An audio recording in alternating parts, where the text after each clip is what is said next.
চিকেনের অনেক রেসিপি তো আপনারা খেয়েছেন, কিন্তু আমি আজকে আপনাদের বাটার চিকেন বানিয়ে দেখাবো। খেতে খুব সুন্দর লাগে, একবার এভাবে বানিয়ে দেখবেন, খুব সুন্দর খেতে হয়। চলুন তাহলে দেরি না করে দেখে নেওয়া যাক আমার আজকের ভিডিওটি।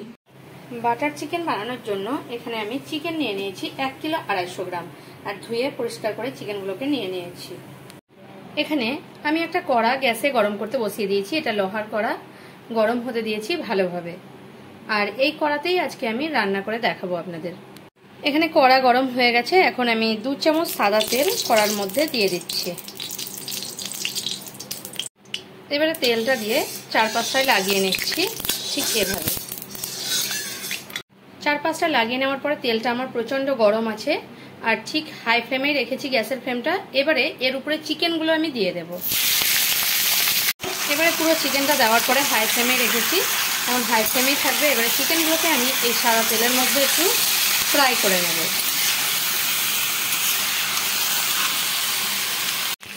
এখন দেখুন আমার ভাজা হয়ে গেছে, যে তেলটা দিয়েছিলাম তেলটাও বেরিয়ে গেছে। কিন্তু প্রথমে এটা ভাজার সময় প্রথম থেকে হাই ফ্লেমে রাখবেন, আর হাই ফ্লেমে দেওয়ার সময় দেখবেন যে চিকেন থেকে কিন্তু অনেকটাই জল বেরোবে। হাই ফ্লেমে রেখে দিলে জলটা ধীরে ধীরে শুকে যাবে, কারণ জলটা দেখে ভয় পাওয়ার কিছু নেই, প্রচণ্ড জল বেরিয়ে যাবে। তারপর আমার এটা শুকোতে 10 মিনিট লেগেছে। এবারে চিকেনটাকে আমি হাই ফ্লেমেই রেখেছি, আর 2 মিনিট একটু ভেজে নেব। এবারে চিকেনটাকে আমি তুলে নেব। গ্যাসের ফ্লেমটা লোতে রেখে চিকেনগুলোকে আমি তুলে নেব। এখন কড়াটা আবারও গরম করতে বসিয়ে দিয়েছি, আর চিকেনের যে তেলটা ছিল চিকেনের তেলটাও দিয়ে দিলাম। আমি এখানে আরও 2 চামচ তেল দিয়ে দিচ্ছি। তেলের উপরে আমি 2 চামচ বাটার দিয়ে দিচ্ছি।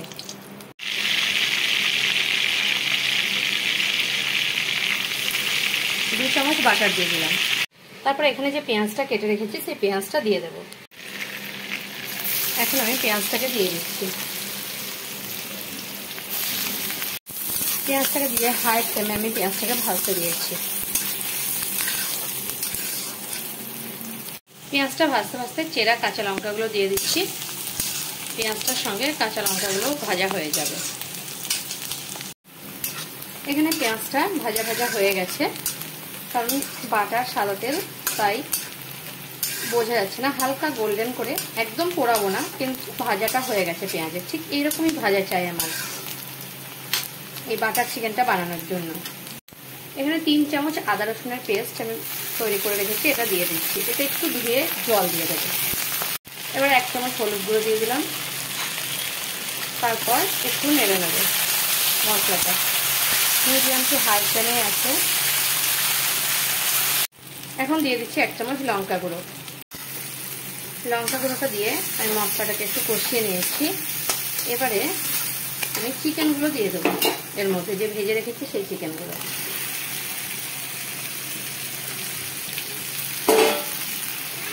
তারপর মিডিয়াম ফ্লেমে রেখে এটাকে কষাতে থাকবে।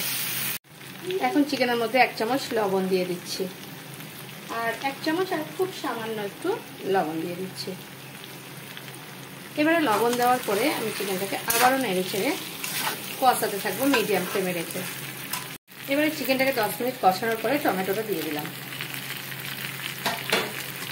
টমেটোটা দিয়েও আমি এটাকে কষাতে থাকবো। এখন আরও 10 মিনিট পরে দেখাচ্ছি চিকেনটা আমার কষানো হয়ে গেছে। টমেটোটা দিয়ে টমেটোটাও গলে গেছে। এবারে আমি এর মধ্যে দিয়ে দেবো অল্প একটু জল অ্যাড করব। একটু হালকাভাবে আমি জল অ্যাড করছি। চিকেন তুলেছিলাম সেই বাটিতেই জলটা রেখেছি, সেই জলটাই আমি ইউজ করছি, আর একটু জল ব্যবহার করব। এবারে চিকেনটাকে আমি ফুটতে দেব 7-8 মিনিটের মতো, মিডিয়াম টু লো ফ্লেমে রেখে। এভাবেই ফুটতে থাকবে। তারপর আমি ফিরছি আপনাদের কাছে।